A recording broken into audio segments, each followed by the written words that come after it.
I think it was the only thing to do. It might have been structured differently, but basically the government had no choice. It had to act.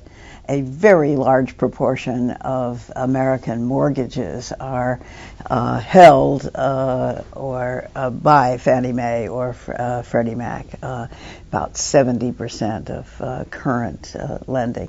So if either of them went bankrupt, it would be extraordinarily disruptive to the flow of housing credit in the United States, but that's just the beginning.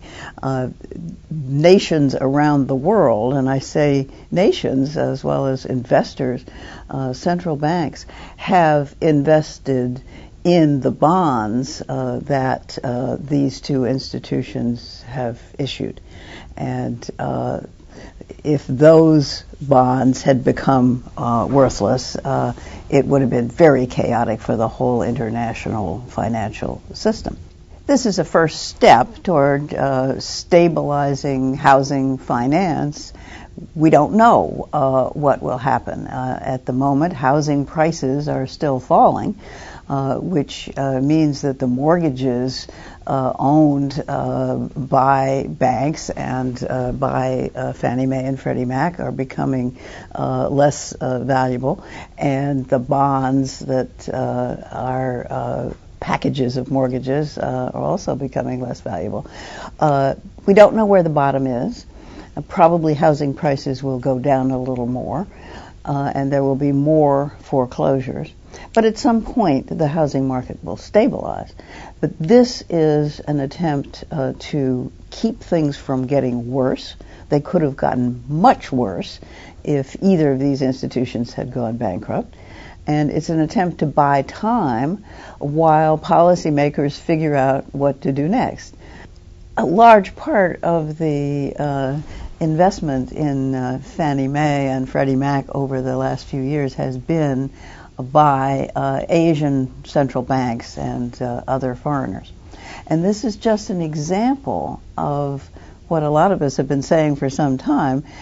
If a country starts borrowing a lot of money, then it is in a sense hostage to the lenders. It has to do things to keep the lenders happy. And one aspect of this bailout was that we had to make sure that the foreign lenders didn't just dump their bonds. So they will be protected under this scheme. Now, there were other reasons for doing it. Even if the bonds had all been domestically owned, we would have had to do this. But it is an example of how we have to take into consideration the interests of people from whom we have borrowed money. I suspect nothing will happen until well into the next administration. This is a stopgap measure. If it works well, it will keep things on a reasonably even keel until the Congress and the President, whoever it is, together can figure out what do we want to do in the long run. And that will depend on who the President is, who the Congress is, and what's happening at the time that these decisions are addressed. But I think what Secretary Paulson has accomplished is to make this not an immediate crisis. It is something that is now under control, and the next administration will have time, and the next Congress will have time to address it.